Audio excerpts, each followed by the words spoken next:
નમસ્કાર શ્રદ્ધાળુઓ, હું છું આપની સાથે શિવાની.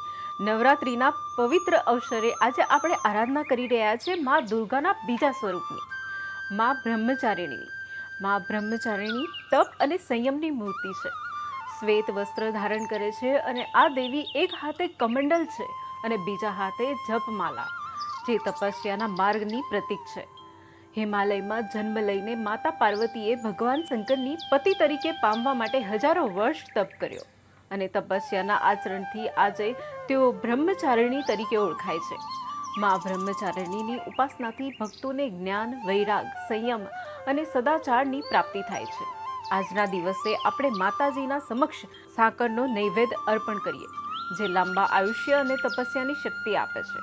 તેઓ ચાલો આજે માના બ્રહ્મચારીના ચરણોમાં ભક્તિપૂર્વક નમન કરીએ અને જીવનમાં તપ, ધૈર્ય અને સંયમના માર્ગે આગળ વધવાની પ્રેરણા લઈએ. જય મા બ્રહ્મચારિણી.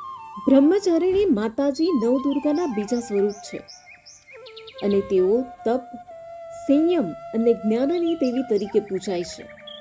નવરાત્રિના બીજા દિવસે તેમની આરાધના દ્વારા ભક્તો આત્મશક્તિ અને ધૈર્ય પ્રાપ્ત કરે છે.